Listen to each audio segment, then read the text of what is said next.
What if I told you a man could survive a grenade explosion in Vietnam? Be told he'd never walk again and still go on to win 4 Super Bowls. Meet Rocky Bleier, a Pittsburgh Steelers legend whose story of grit and glory will leave you speechless. How does someone defy the odds and become a football icon after staring death in the face? Stick around. The tale of courage and comeback and championships is one you won't believe. Rocky Bleier was born on March 5th, 1946, in Appleton, Wisconsin, the oldest of 4 kids. His parents ran a bar and the family lived above it, a humble start for a future hero. As a kid, he earned the nickname Rocky because his proud dad was happy to show him off at the bar, saying he looked like a little rock in his crib, all muscle and grit. The name stuck growing up. Rocky was a star athlete at Xavier High School, excelling in football and basketball, graduating in 1964. He earned a scholarship to the University of Notre Dame, where he played as a running back. In 1966, his junior year, he helped lead the Fighting Irish to a national championship, and by 1967, he was team captain. He graduated in 1968 with a degree in business management, ready to chase his NFL dreams. The same year, the Pittsburgh Steelers drafted him to the 16th round, a late pick for a guy who didn't fit the typical running back mold, but Rocky was determined to prove himself.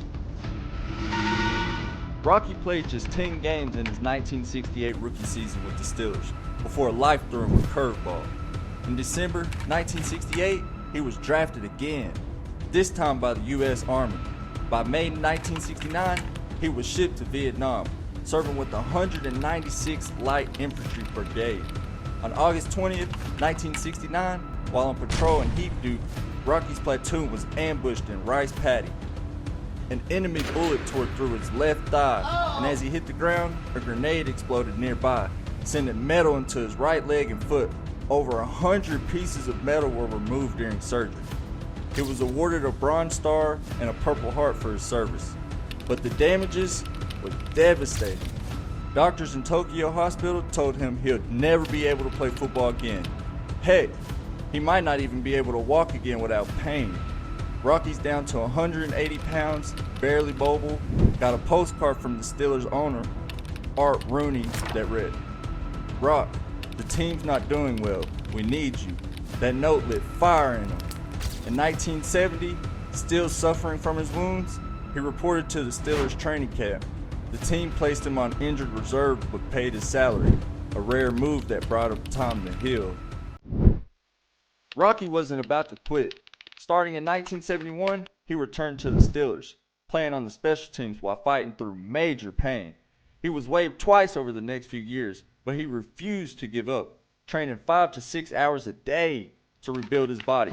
By 1974, he bulked back up to around 212 pounds and earned a spot onto the starting lineup, wearing number 20, after switching from his rookie number 26. That year, he rushed for 373 yards and 2 touchdowns, helping the Steelers win over the Super Bowl IX against Minnesota Vikings. In 1975, he started 11 games, rushing for 528 yards, and the Steelers took Super Bowl X over the Dallas Cowboys. But 1976 was his breakout year at age 30, an age when most running backs are washed up. Rocky rushed for 1,036 yards, joining teammate Franco Harris as the second duo in NFL history to both hit 1,000 yards in a single season. The Steelers went on to win Super Bowl X, but if you thought Rocky's story peaked there, you're mistaken. In 1979, Rocky cemented his legacy in Super Bowl XIII against the Cowboys. He caught a clutch touchdown pass from Terry Bradshaw, giving Pittsburgh a lead they would never lose, and sealed the victory by recovering an onside kick in the final seconds. The Steelers won their 4th Super Bowl the next year, Super Bowl XIV, making Rocky a 4-time champion. He retired after the 1980 season with 3,865 rushing yards, 25 touchdowns, and a legacy as one of the best blocking backs in NFL history. After football, Rocky's story inspired millions. His 1975 autobiography, Fighting Back, The Rocky Bleier Story, became a 1980 TV movie. He became a motivational speaker, author, financial advisor, and co-hosting a radio show on retirement planning. In 2007, his high school named his football field Rocky Bleier Field. In 2018, he was inducted into the Steelers Hall of Honor.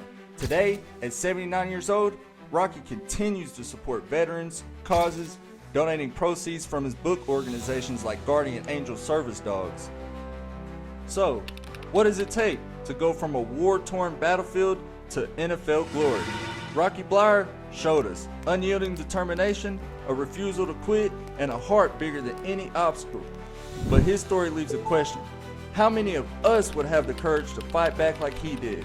Let me know what you think in the comments below, and if you want more stories like this, hit the like button and subscribe. We drop hard-hitting mini docs every week. Until next time, stay curious. Hey.